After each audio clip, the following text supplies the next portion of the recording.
Hello guys, welcome to Tune 3 Radio. Today we will be getting fans' reactions on today's Group A's fixtures match between the host country Qatar versus Ecuador. I'm your host for today on the Sports Hub. My name is Classic Tyler. Let's go guys!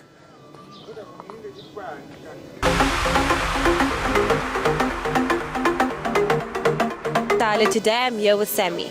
So Sammy, today I would like to know, who do you think will win today's Group A's match fixtures between the host country Qatar versus Ecuador? Thank you so very much for having this moment with me, which it's a brilliant one, so to say. I feel privileged to have been welcomed into this moment to talk about sports. Not just sports, but today's game, which includes Qatar and Ecuador. If you ask me, I will tell you Ecuador is a whole lot more better team than Qatar because they have more experience in the world of football and they have probably done quite a lot in the world of football prior to Qatar.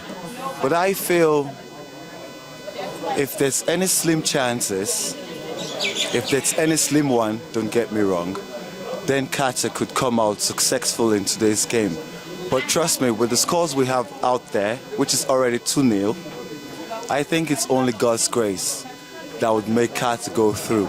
But from my own perspective, I consider Qatar to be a losing team today.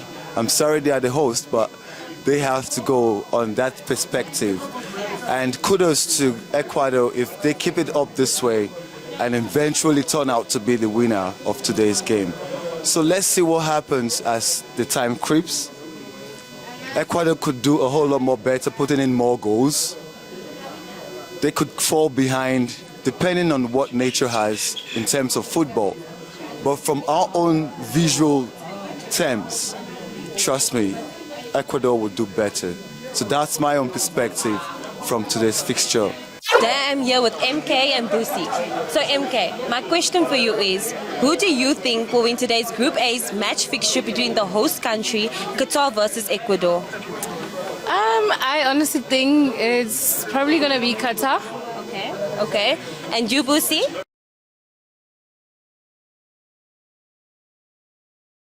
You think will be the scoreline for tonight's game? I think this one's going to be quite a tough one, but both teams should score, so maybe like 2-3. Okay. And you, Boosie? On my side, I'm thinking it's 2-1. Yes. Okay, ladies, thank you so much for your time. I appreciate your time, eh? Thank you. I'm here with Gary and Andre. So tonight I would like to ask you, what are your reviews on tonight's game? I thought Qatar defended quite well, but I, from the start, thought Ecuador was going to win. Okay, and you, Andre? Yeah, I think scoring the two early goals, they always knew they were going to win, and I think they just laid back and defended after that. Okay, so seeing that the game is officially done, one more question. Why do you think Qatar was lucky enough to host the World Cup in their country? Money. Okay. Yeah, same, it's money. Moments during the game that you would like to elaborate on? Yeah, the second goal from Ecuador was exceptional. Andre will tell you, and he highlighted it for me as well, that the player actually had to fetch the ball with his head from behind where he was standing. To try and score a goal like that is virtually impossible. It was really good. Of course. Andre? Yeah, I think it was really good. As Gary said, that goal was brilliant. He really had to, he almost looked behind himself to get that into the goal box, and it was just brilliant play from them. Okay, Chains, thank you so much for your time. Thank you so much. Brandon, tonight my question for you is, what are your reviews on tonight's game? Well, it was a very interesting game. The host country, Qatar, tried to attack, but I think they fell short in terms of how they are attacking. And Ecuador, look, it's a Latin American team, and they're always very good offensively. I was very much impressed by Valencia. What a striker he is. He's actually now the top goal scorer for Ecuador in World Cup matches, and that actually says a lot about his pedigree as a striker. He's a proven striker, a world beater, but for Qatar, all is not lost. At least it was not an embarrassing scoreline. They did well defensively because they didn't let in much goals. And they also had a striker by the name of Almo Ali. I think it was Almo Ali. He had a great chance as well in the first half, which he missed. If it had gone in, perhaps it could have changed the complexion of the game. But that said, I think the class of Ecuador showed, and they actually outdid Qatar, which is not really a bad performance from the horse. They can improve. All is not lost. They just need to avoid defeating their next game, or maybe even win it and win the next, then they can qualify, because it's of paramount importance for the host country to actually carry on participating in the World Cup. The atmosphere, the fans, the euphoria, the host nations always brings that to the World Cup. But as for Ecuador as well, they're a top side. They qualified ahead of Colombia, which is my favorite team in South America, and that says a lot, because the likes of Quadrado are not in the World Cup, but Valencia is, and is also a top-notch striker. Well, I mean, my man, like very surprising second half coming from Qatar. What do you think? I think they were much stronger. They played better as football. Judging from the first half, I actually didn't think the scoreline would actually last. So I don't know. What are your thoughts on that? Yeah, quite surprising that given how the first half went, you would have thought that Ecuador would carry on scoring goals. We were predicting 3-4 goals, to nil. But hey, these guys came back. They fought very hard. They are the host nation, and I suppose also the backing of their home fans. They came back very strong, and yeah, they put up a good show, a good fight. Yeah. No, they did, because initially I thought they would lose probably like 5-0. Managed to hold Ecuador at bay. Yeah. The keeper actually made like a wonderful save on the second half. Yeah. I mean, those weren't my thoughts coming from the first half analysis. But all in all, I still think they still need to go to the drawing board and like have, make that like a plan B, because this is definitely like not working. And you say as well as the host nation, it should actually be more aggressive, be more entertaining. It would actually be very, very disappointing if they actually get knocked out in the group stages. But so far, from the method I noticed today, I think it actually still can happen. Yeah, the reality of it is they're not going to do well. We don't know Qatar as a footballing nation, given the opposition they're going to be going up against going into this World Cup. But hey, let's give them the credits. That's the biggest stage in world football. And obviously, you're coming against all these big names, big players from all these big clubs. And who do we know from Qatar that plays football? Nobody, right? So let's give them the credit. Maybe in 30 years to come, they'll do better. But this is not their World Cup. Let's just enjoy the football, their performances, maybe it will get better. But what I noticed though is now going into the games that are coming, I'm noticing that most of the big stars, not most, maybe some of the big stars that we were expecting to see in this World Cup are actually not playing.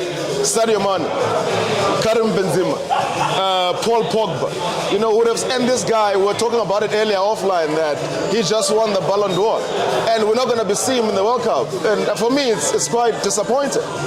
Yeah, and I think when it comes to other teams, the star players not being there is going to be like quite disappointing, because like everybody wants to see their stars playing in the World Cup, do well. You've got like maybe that T-shirt that's in the cupboard that you want to just show off to like everyone else. But and then now comes like another thought, like what would actually happen if like all these star players are there and coming to play like teams like Qatar and them. I just feel like they just need to do more. But from my side, I say like, well, a good fight second half, and let's just check how the tournament progresses. Yeah. So I don't see them. It would be sad for them not to even score a goal. At least if we go back to 2010, when the World Cup was in South Africa, I mean, we were proud of the fact that we were the first team to score the first goal of the World Cup, in 2010, right? So it would have been great for me to see Qatar scored the first goal of the World Cup, them being the host nation. And if I look at the game, I was very much impressed by Valencia, because this guy is the captain of Ecuador, and he scored the first goal of the World Cup, which was the penalty, and he scored the second goal, which was a brilliant header. And I mean, that goal came out of nowhere. But what was disappointing for me, though, to see was the first goal being disallowed, because I really do not think it was an offside. Maybe you may have a different view to mine, but I think everybody does not agree with the VR decision. Yeah. I mean, we checked the replay. The replay clearly shows this guy being onside. Yeah. Yes, there's something that we missed, but They're I missing, feel yeah. like today's scoreline. maybe there's a new rule. That we don't know about. Offside. Yeah. But anyway, I think that will all from us, like from today, like the entertaining second half. And let's check how I enjoyed everybody goes in the World Cup. I enjoyed it, and think about it that, I mean, Ecuador is not the biggest country or footballing nation. Qatar are not neither, but quite an entertaining game, to launch or to set the stage or the scene for the World Cup. I mean, it's going to be a great month of football, and if today's game is anything to go by, maybe we should be looking forward to an exciting World Cup going forward. To be honest, I wasn't excited about the World Cup. Maybe, I don't know if I've grown old or something, I don't know. But hey, judging from today's game, I think we're in for a treat. True that. I'll dinner you on that, and I think that's all from us for today. Check you guys later. Cheers. What's up, guys? This is Classic Tyler on Tune 3 Radio. Today we've experienced different views from fans, and we would like to say thank you to all of those who participated. As you know, Ecuador has won today's game with 2-0. That's it for tonight, guys. Stay tuned for more, and don't forget to follow our social media accounts. Thank you so much.